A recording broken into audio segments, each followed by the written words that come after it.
Bonjour, c'est On. Je suis ravie de vous retrouver aujourd'hui pour la présentation du projet que j'ai déjà commencé il y a plusieurs jours. Vous avez peut-être remarqué que Laetitia de la boutique Scrap by Fleur de Lune vient de sortir un kit Harry Potter. Et dans ce cas-là, moi j'ai décidé de faire un junk journal, donc qui est tout à fait coordonné à son kit. Donc si vous avez son kit Harry Potter, vous pouvez parfaitement utiliser ces die cuts parce que nous avons des images en commun pour compléter le junk journal si vous avez envie de réaliser ce style-là. Alors, il y a, je dois avouer, beaucoup de choses. J'ai eu beaucoup de mal à m'arrêter lors de la création de ces différents papiers éléments. Donc déjà pour commencer, il y a 30 designs papier, 30 papiers différents en format A4. Je les ai, il me semble, tous imprimés. Donc 30 papiers, vous pouvez faire 15 papiers recto verso, voire même plus. Étant donné que c'est du digital, vous pouvez imprimer à volonté. J'ai donc, je vais commencer par vous présenter les papiers. Donc c'est le kit s'appelle École de magie et c'est inspiration Harry Potter. Donc Harry Potter, magie, sorcellerie, voilà un petit peu le thème global du kit. Donc, voici les papiers. Il y a deux styles différents. Il y a un style qui fait vraiment, à mon avis, vintage avec ses vieux papiers pour pouvoir après noter, faire du journaling ou mettre une photo si on veut. Il y a des effets fausse couture. En fait, c'est simplement des coutures que moi j'ai réalisées, que j'ai scannées et ensuite je les ai transformées en brush pour pouvoir les réutiliser de manière digitale et les insérer un petit peu de partout. Il y a donc aussi ce style-là qui est beaucoup plus fantaisie. Donc vous allez reconnaître la même chouette que Laetitia. Le livre aussi. Les dessins un petit peu, sauf que bien sûr on a chacune sa façon de travailler et on a disposé les éléments de manière différente. Voilà. Certains papiers sont tous disponibles en A4. Certains papiers, moi, j'ai décidé de les faire soit en 75%, 77%, 80% pour avoir un petit peu de dynamisme dans le junk journal et avoir un peu comme un album déstructuré. Donc, bien sûr, vous pouvez très bien les imprimer sur du format A4. L'impression, elle sera parfaitement nette. Il n'y aura pas de souci, il n'y aura pas de dégradation.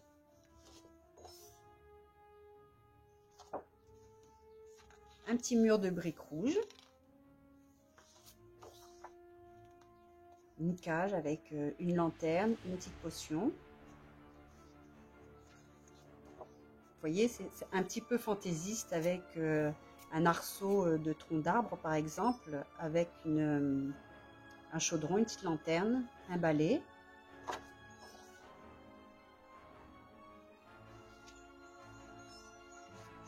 Là, j'ai réalisé, c'est un papier, on dirait un petit peu des mots croisés. Il y a donc en transparence les mots qui sont liés à Harry Potter. Donc, voilà, c'est juste en transparence pour pouvoir quand même noter par-dessus.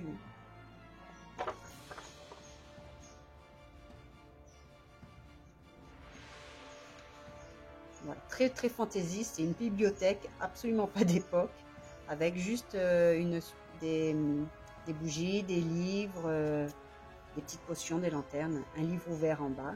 C'est le même livre qu'on a retrouvé sur la page que je vous ai montré tout à l'heure. Celui-ci. Le chapeau avec les livres.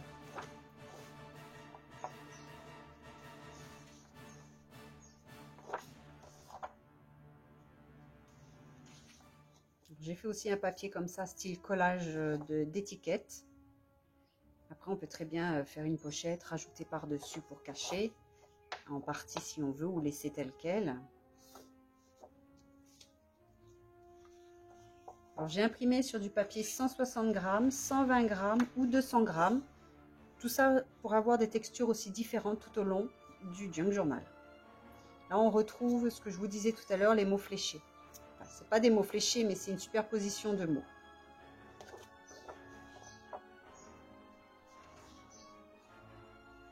Celui-ci, je crois que je l'imprime en 2 fois parce que je l'aime beaucoup.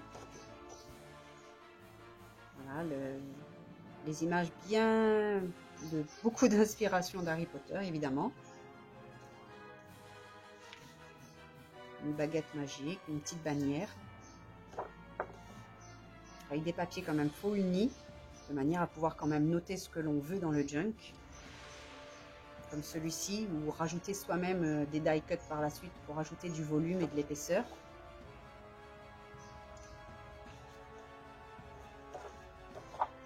Après, c'est à imprimer comme bon vous semble. Vous n'êtes pas obligé d'imprimer les papiers qui sont trop fantaisistes à votre goût, mais gardez plutôt les papiers qui sont vraiment vintage. Et le mur de briques rouges. Alors, ce sont les papiers. Tous les liens seront en barre de description sous la vidéo. Je vais vous présenter les die cuts. Alors, les die cuts, il y a 3 feuilles à découper. Et cette fois-ci, parce qu'à chaque fois, on me pose la question, la feuille à découper dans le logiciel Silhouette n'est pas la même que la feuille JPEG, qui est à imprimer directement. Alors, pourquoi? Parce que vous voyez, quand je fais une feuille, moi, à découper, j'essaye de rentabiliser au maximum ma feuille. Car quand on découpe au ciseau, il nous faut plus d'espace, enfin, selon moi, plus d'espace pour découper, car notre ciseau va plus loin, en fait. On ne fait pas pile le contour. Donc, je rentabilise. Mais comment j'ai tellement de questions à ce sujet et que les gens ne comprennent pas toujours, j'ai décidé cette fois-ci, la feuille JPEG, c'est exactement la même que la feuille à découper. Donc, il y a 3 feuilles à découper. Et ce sont les mêmes pour le studio, pour le logiciel studio avec les machines Silhouette. Donc, portrait ou caméo. Donc, vous voyez, j'ai découpé. Donc, il y a une feuille là. Donc, vous voyez, ça se découpe très très bien. Donc, voici les premiers designs déjà. Donc, des potions, le chapeau, les lanternes, des champignons, un petit parchemin suspendu, le serpent, enfin, il y en a 2. Alors, des petites clés avec des ailes, 2 petites baguettes, une valise, des petites potions toujours. J'avais déjà découpé les 2 autres feuilles. Donc, il y a une cage aussi. C'est exactement les mêmes designs que l'on retrouve dans les papiers ou les étiquettes. La petite enveloppe, une écharpe, les lunettes, la chouette. Pour le jeu, je ne sais plus le nom exact, mais vous savez, c'est la balle pour faire le jeu. Le petit logo, le chat, balai, livre, plume, etc., etc., etc. Et le livre aussi, vous voyez, il y est aussi en image à découper. À cela, j'ai rajouté des fleurs, car je suis comme Laetitia. J'ai beaucoup de mal, sans fleurs, sans feuillage. J'en ai pas mis beaucoup, j'ai essayé de me restreindre. C'est juste pour apporter une petite touche. Donc il y a des fleurs différentes, jaunes, roses, un peu mauve, petite citrouille. Il y en a 2, il y a une blanche et une orange. Beaucoup de feuillage. Il y a une petite composition comme ça déjà prête à l'emploi. Voilà. Donc ça, ce sont les feuilles à découper, les die cuts. J'ai aussi réalisé ce que moi j'ai appelé le dossier extra cut. Alors je ne les ai pas découpés. Il y a bien sûr les feuilles à découper qui sont associées pour une partie, pas pour toutes, je ne sais plus. Peut-être pour toutes, je sais. Oui, si. Il y a donc les feuilles à découper avec le logiciel Silhouette pour tout cela. Par contre là, je n'ai pas pu faire, comme j'ai fait pour les die cut, exactement les feuilles. Ces feuilles-là, ce sont les feuilles JPEG, car elles sont assez faciles à découper. J'ai mis les fichiers de découpe. Certaines personnes ont beaucoup de mal à utiliser les ciseaux. Pour une histoire, par exemple, de poignet ou de pouce ou de doigt et de force. Donc, voilà. Et donc, comme j'ai dit, ce ne sont pas ces feuilles-là qui sont exactement les mêmes à découper, mais toutes les images y sont dans les feuilles à découper et voire des fois un peu plus. Comme ceci, des fois, il y est en double ou en triple exemplaire pour pouvoir compléter la feuille et pas laisser juste deux images à découper et un grand blanc. Donc j'ai des petites recettes que j'ai faites ici, inspirées bien sûr des vraies recettes. Une petite carte bingo, une carte toute simple pour pouvoir réaliser une pochette ou mettre dans une enveloppe. Une carte de librairie, format étiquette scolaire. Donc des grands tags, des petits tags. Ceux-ci, ce sont des tags aussi. Et cette fois, j'ai eu beaucoup de mal à m'arrêter. Vous voyez, il y en a déjà 12. Pour ces feuilles-là, vous pouvez imprimer au dos ce que j'ai appelé un fond ou un arrière-plan. Il y en aura pour ça et pour un autre fichier aussi. Si vous ne voulez pas laisser blanc, vous pouvez faire comme ceci. C'est-à-dire que vous imprimez votre côté et au dos, vous imprimez l'autre feuille. Donc, moi, je les ai imprimées. C'est celle-ci, je crois que j'ai mis dedans. Alors ça, ce sont les extra cuts.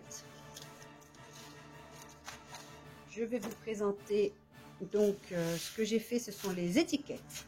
Alors je crois qu'il y a 4 feuilles à découper. 4 feuilles à découper, je les ai rassemblées comme ça juste parce que c'était mes prototypes. Et il y en a énormément. J'ai eu beaucoup de mal à m'arrêter. Certaines, bien sûr, les feuilles à découper, comme j'ai dit, c'est pour compléter la feuille et ne pas laisser de trous blancs. Ce serait quand même dommage. Certaines sont donc en plusieurs exemplaires, par exemple.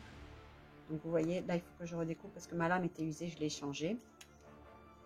Donc il y a des étiquettes vierges, blanches comme moi j'appelle, de manière à pouvoir écrire soi-même ce que l'on veut. Et il y en a d'autres, vous voyez, en plusieurs exemplaires, et c'était pour compléter. Hop, confidentiel par exemple. Alors il y a écrit poison, sur une petite étiquette comme ça ou comme ceci. Des étiquettes aussi comme ça, potion numéro 23. Hop. Vous voyez, il y en a beaucoup. Celle-ci, donc, elle est un petit format et un format un peu plus grand. Donc, ça. Tout ceci, c'est un seul et même pack. D'ailleurs, je me demande si je ne vais pas réaliser des die cuts imprimés comme ceci et envoyer, proposer en fait en format die cut. Il faut que j'y réfléchisse. Donc, de toute façon, si j'ai décidé de le faire, ce sera dans la barre de description en dessous. Il y aura tous les liens. Il suffira juste d'aller voir en boutique de tout ce que j'ai utilisé. Je vous montre rapidement. Hop, des étiquettes. Oui, celle-ci, elle est un peu plus grande. Les visuels seront de toute façon en boutique, on voit les visuels exactement de ce qu'il y aura. Donc vous voyez, il y a déjà aussi des tags aussi dans les extra cuts, enfin dans les labels, pardon, dans les étiquettes. Je vous ai dit, j'avais beaucoup de mal à m'arrêter. Pour imiter un petit peu un ticket de transport. Évidemment, c'est une imitation, hein, c'est vraiment inspiration Poudlard.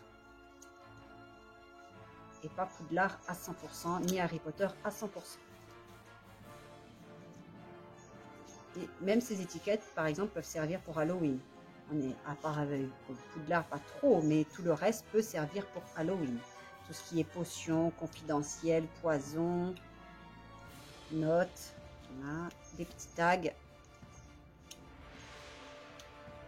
potion de babillage. Hop.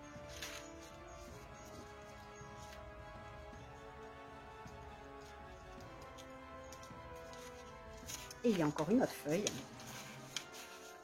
Celle-ci, beaucoup plus inspiration Harry Potter. Donc, des porte-étiquettes, charme, Poudlard, grimoire, Book of Spells. Évidemment, il y a un mélange d'anglais et de français. Je ne sais pas pourquoi je fais ça à chaque fois, mais c'est toujours comme ça. Il y a toujours un mélange d'anglais et de français. Encore des petites étiquettes, comme il y avait sur l'autre feuille. C'est uniquement pour compléter, par exemple, le bas de la feuille. Je crois que j'en ai mis 4. C'est pour compléter le bas de la feuille. Il me restait de la place. J'ai mis ceci. Donc après, il y a des petites cartes comme ceci. Serpentard, Serdaigle, Gryffondor, etc., etc.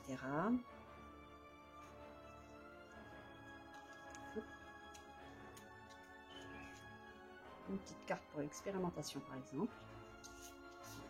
Alors, ceci, c'est le pack étiquette label. Vous voyez, il y en a énormément. comme d'habitude, j'ai créé des enveloppes et des pochettes. Donc là, j'en ai déjà monté une pour montrer le format de l'enveloppe. Et j'ai fait une impression recto verso.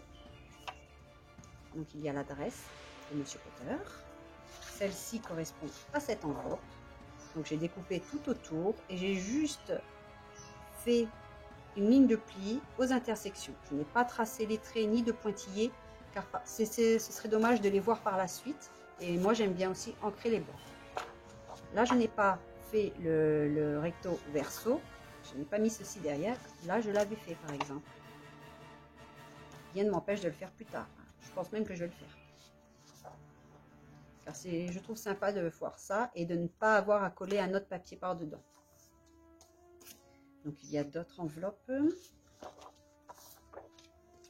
Voilà. Toujours le même système. Alors celles-ci, je les ai imprimées sur du 160 grammes si je ne me trompe pas. Oui, c'est ça.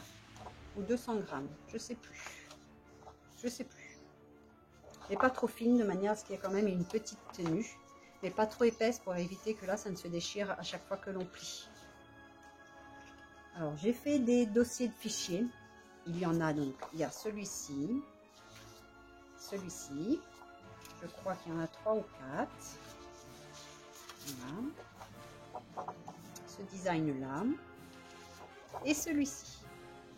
Alors soit on imprime comme ça et au dos on fait exactement comme pour les enveloppes, on imprime l'arrière-plan. Soit on ne veut pas faire la totalité de la feuille car on ne voit qu'une partie. Là c'était mon prototype. Donc vous voyez, j'ai découpé tout autour.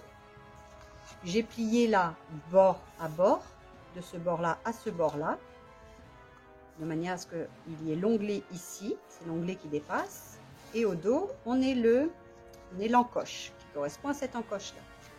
Là, c'est blanc. Si vous retournez, le dos est blanc. Donc, ce que je propose, pour éviter d'avoir beaucoup d'encre, beaucoup d'impression, j'ai fait 3. Certes, je vous en ai proposé 4.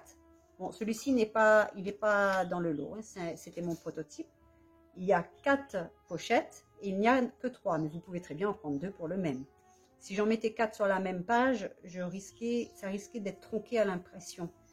Car ma nouvelle imprimante ne fait pas sans marge uniquement pour les photos 10-15. Là, elle fait sans marge. En A4, je ne peux pas faire sans marge. Ce qui explique aussi pourquoi mes papiers, maintenant, j'ai une bordure blanche que je n'avais pas avant. Donc, vous découpez ceci et vous avez juste à le coller en haut. Celui-ci, par exemple, c'est celui-ci. Vous le découpez et vous le collez et après, vous ancrez les bords. Ainsi, quand c'est plié, moi je vais le mettre au centre, je vais le coudre en fait. Toutes mes pages vont venir comme ça, il sera cousu au milieu et il y aura donc un petit dossier qui s'ouvrira au milieu. Comme je vous ai dit, c'est vraiment pour avoir un album, un junk journal déstructuré. Voilà, voilà. Donc je crois que je vous ai présenté le principal. Il se peut qu'il y ait d'autres fichiers qui apparaissent en cours de route. Comme je vous dis, j'ai beaucoup de mal à m'arrêter, j'ai tellement d'images, tellement d'idées en tête pour réaliser. Donc il y aura sur un junk journal, il y aura certainement encore peut-être 2 autres projets avec. Il faut que je regarde un petit peu tout ce qui va me rester en fait, parce que j'ai plein de projets en tête, mais je ne pourrai certainement pas tous les réaliser. Donc je vous remercie d'avoir regardé cette vidéo, j'espère que cette annonce de petit projet vous plaira et que vous me suivrez. Je ne sais pas bien sûr si je vais faire... Je ne pense pas faire des vidéos process du junk journal car c'est toujours plus ou moins la même chose. Je vais le faire en format A5 exactement comme le junk journal de Noël. Donc vous avez eu 6 vidéos je crois. Et ensuite je vais faire la même chose. Sauf qu'évidemment je ne pense pas mettre de dentelle ou vraiment très peu. Plus du tissu teint au café mais de couleur assez foncée, je vais voir. Et je vais faire peut-être une couverture un peu mix média.